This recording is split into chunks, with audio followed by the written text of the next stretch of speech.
Graças a paz, um bom dia, mais um dia precioso na presença do nosso Senhor e Salvador, Cristo Jesus, é claro. Meu nome é Alan Conte Júnior, eu sou da Primeira Igreja Batista Bíblica no Jardim Paraíso e é um privilégio para mim estar aqui com você mais essa manhã, falando um pouquinho do que Deus tem trazido a nós durante nossas meditações. E nessa manhã eu gostaria de conversar com você a respeito de um assunto. Vamos então meditar no Salmo 27, no versículo 1, debaixo do tema O Senhor é a minha luz. Salmo 27, versículo 1. Vamos então meditar no que Deus quer falar conosco. Diz o seguinte o Salmo: O Senhor é a minha luz e a minha salvação. A quem temerei? O Senhor é a força da minha vida, de quem me recearei? Quando nos deparamos com situações difíceis da vida, nós sempre vamos ter duas opções na mesa e não mais que elas. Serão sempre essas duas: confiar em Deus ou desconfiar de Deus. Não existe uma terceira opção. Somente as duas, quando vemos o salmista dizer que Deus é a luz dele e a salvação dele, somente as duas são possíveis.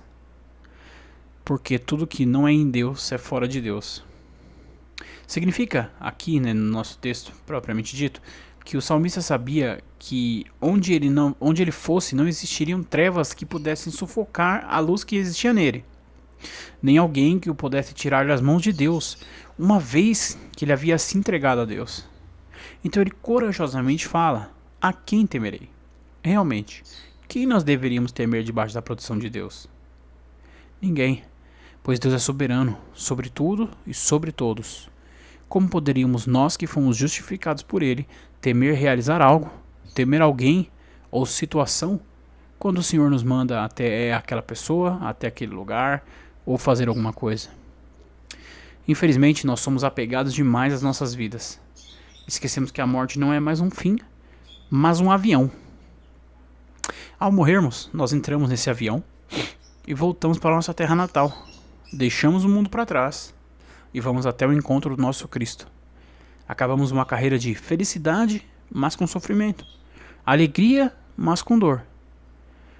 Vamos para um lugar maravilhoso onde não existe choro nem ranger de dentes, mas a presença eterna de Deus. Então ele vai continuar, dizendo que Deus, ele vai continuar, aliás, nos trazendo coisas, porque Deus não se limita a ser a luz e salvação dos seus amados filhos. Ele ainda é muito mais do que isso para nós. Então nós somos chamados a fazer a vontade de Deus, e quando isso acontece, nós não temos força, nós não temos condição, nós não temos nada que nos levasse a conseguir fazer a vontade de Deus. Então, como prosseguimos e de qual forma o Evangelho chegou tão longe se nós somos tão despreparados para isso? É fácil a resposta. Tudo foi e sempre será pela força e misericórdia de Deus. Deus é a força da vida dos cristãos, do cristianismo e de tudo que envolve a pessoa de Deus. É o braço forte dele que rege a história. De quem nós teríamos receio então? Se não existe adversário que o faça sequer soar em uma disputa. Ele nos promete uma vida eterna com ele. Não nos promete uma vida terrena fácil, nem nada do gênero. Não promete bênçãos materiais que não sejam as necessárias para viver. Nós vemos isso pela vida dos apóstolos, principalmente pelo que Paulo nos ensina nas suas epístolas, que é a viver contente com o que temos. Não há necessidade de abundância e pedimos a Deus que não tenhamos falta, mas sempre o necessário para cada dia. Então nós podemos descansar, pois o Deus forte, que é a força da vida do salmista, também é a força da nossa vida. Nos momentos de aflição, lembre-se desse salmo. Ele deve ser algo para nos levantar. Perceba que nos momentos difíceis nós vamos querer fugir, correr, se esconder. Mas quando bater essa aflição, diga a ela tudo que o Senhor é para você. Ele é a sua luz, sua força, Ele é soberano, poderoso, diga tudo. Eu tenho certeza que a aflição, a situação, o que quer que seja, vai perder toda a força que tem. Porque não existe problema, situação, doença, falta ou qualquer outra coisa que seja maior do que Deus. Pois o nosso Deus criou os céus e a terra. Ele é o Todo-Poderoso, a qual nenhum exército, nem homem pode resistir. Amém? Vamos orar nesse momento e encerrar esse vídeo? Santo Deus, Pai eterno, Deus todo-poderoso, Deus amado, eu te louvo por tudo. Peço, Deus, que o Senhor abençoe esse momento, cuide de nós, Pai querido, perdoa os meus pecados, o meu coração, perdoa os pecados de quem nos ouve e todos nós, Pai querido.